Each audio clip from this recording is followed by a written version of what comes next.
Board exam 2026 માટે ફિઝિક્સનું chapter number 10ના most IMP જે છે એ લઈને આવી ચૂક્યો છું. ચેપ્ટર નંબર 10 એટલે કે તરંગ પ્રકાશશાસ્ત્ર 7 માર્કનું ચેપ્ટર છે. 2 માર્કના MCQ, 2 માર્કનો એક પ્રશ્ન, 3 માર્કનો એક પ્રશ્ન પૂછાય છે. મૂળ 5 પ્રશ્નો કરવાના છે. આ 5 પ્રશ્ન કરો એટલે તમારે MCQ, 2 માર્ક આ બધું જ છે કવર થઈ જશે.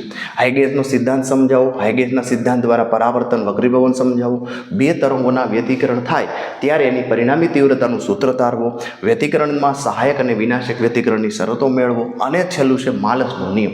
આટલા પ્રશ્નો કરવાના છે. સાથે સાથે તમારે ઉદાહરણ 2 અને સ્વાધ્યાયનું 4થું, 5મું, 6ઠ્ઠું.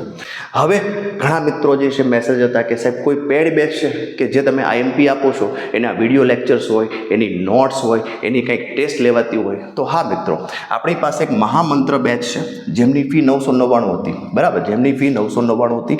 પણ હવે અત્યારે તમારે જોઈન્ટ થવું હોય આ બોર્ડ એક્ઝામને અનુલક્ષીને તો સંપૂર્ણ આઈએમપી પ્રશ્નોનું revision, physics, chemistry, maths, biology plus test series અને ગુજકેટની ટેસ્ટ, તો તમારે શું કરવાનું છે તો કે ફાયર ફિઝિક્સ એપ્લિકેશનમાં જશો, લાઈવ કોર્સિસમાં જશો, તેમાં તમને મહામંત્ર બેચ મળી જશે. માત્ર 299 તમારા માટે જ કરેલ છે. આ 299 અંદર તમને 4 સબ્જેક્ટના વિડીયો લેક્ચર્સ તો મળશે, સાથે નોટ્સ મળશે, ત્યારબાદ તમને ટેસ્ટ પણ મળી જશે અને ગુજકેટની ટેસ્ટ પણ મળશે. આ બધા આઈએમપી PDF જે છે એ મેળવવા માટે અમારા વોટ્સઅપ ગ્રુપમાં જોઈન્ટ થવું છે તો હાય લખી 74 33 88 27 11 ઉપર મેસેજ કરી આપો. મારી ટીમ તમને એમાં ગ્રુપમાં જોઈન કરી આપશે. લેક્ચર ગમ્યો હોય તો લાઈક કરી જરૂરથી તમારા ક્લાસમેટને શેર કરો. Bye bye.